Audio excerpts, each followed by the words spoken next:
ഇന്നൊരു പുതിയ വീഡിയോ ആയിട്ടാണ് വന്നിട്ടുള്ളത്. ഈസിയാണ് കേട്ടോ, പുതിയൊരു റെസിപ്പിയാണ്, പെട്ടെന്ന് ഉണ്ടാക്കിയെടുക്കാൻ പറ്റും. അപ്പോൾ ഇതിൻ്റെ പേരെന്താണെന്ന് അറിയണ്ടേ? ഇതിൻ്റെ പേരാണ് എഗ്ഗ് ഗോബി റെസിപ്പി. പെട്ടെന്ന് ഉണ്ടാക്കിയെടുക്കാൻ പറ്റും കേട്ടോ. അപ്പോൾ നമുക്ക് വീഡിയോയിലേക്ക് പോയാലോ. ഒരു പാത്രത്തിലേക്ക് 4 മുട്ട പൊട്ടിച്ച് വയ്ക്കാം. അതിലേക്ക് 1/2 ടേബിൾ സ്പൂൺ ഉപ്പ്, 1/2 ടേബിൾ സ്പൂൺ കുരുമുളക് പൊടി ഇട്ടിട്ട് നല്ലോണം ഒന്ന് ബീറ്റ് ചെയ്യാം. ഒരു പാത്രത്തിൽ വെള്ളം തിളക്കാൻ വെക്കാം. ഇത് ആവിക്ക് വെച്ചിട്ട് വേവിക്കണം ഈ എഗ്ഗിനെ. അതിലേക്ക് ഒരു 15 മിനിറ്റോളം നമുക്ക് ഇത് ആവിക്ക് വെച്ച് വേവിച്ചെടുക്കാം. അത് വെന്തതിന് ശേഷം ഇതിനെ ചെറിയ കഷ്ണങ്ങളാക്കി കട്ട് ചെയ്യാം. അതിലേക്ക് ഒരു 2 ടേബിൾ സ്പൂൺ കോൺഫ്ലവർ ഇട്ട് കൊടുക്കണം. 1 ടേബിൾ സ്പൂൺ മുളകും പൊടി ഇട്ട് കൊടുക്കാം.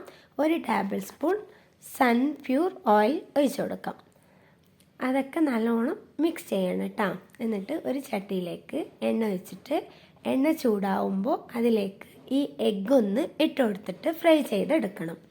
അത് ഫ്രൈ ആയ പിന്നെ ഒരു ഉള്ളി എടുത്തിട്ട് ആ എണ്ണയിൽ തന്നെ ഒന്ന് വഴറ്റി കൊടുക്കാം.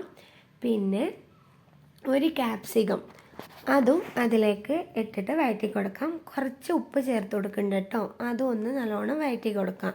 പിന്നെ ഒരു പച്ചമുളകും കുറച്ച് ഇഞ്ചി വെളുത്തുള്ളി പേസ്റ്റും ഇട്ട് കൊടുക്കുന്നുണ്ട്, അതും വഴറ്റാം. 1 ടേബിൾ സ്പൂൺ വിനീഗർ ഒഴിച്ച് കൊടുക്കുന്നുണ്ട്, അതും ഒന്ന് മിക്സ് ചെയ്യാം.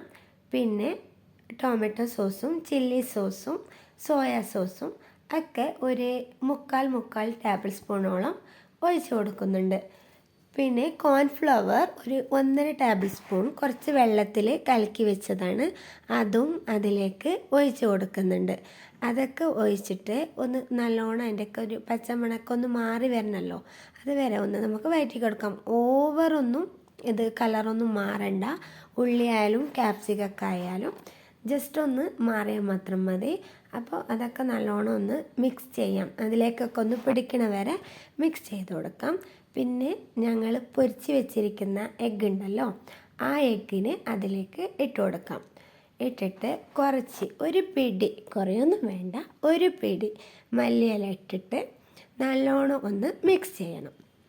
അപ്പോഴത്തേക്കും പരിപാടി റെഡിയായി. നല്ല സൂപ്പറായിട്ടുണ്ടാവും. എന്താണെന്ന് വെച്ചാൽ ഞാൻ ഉണ്ടാക്കിയിട്ട് കഴിച്ച പിന്നെയാണ് ഈ വീഡിയോ ഇട്ടത്.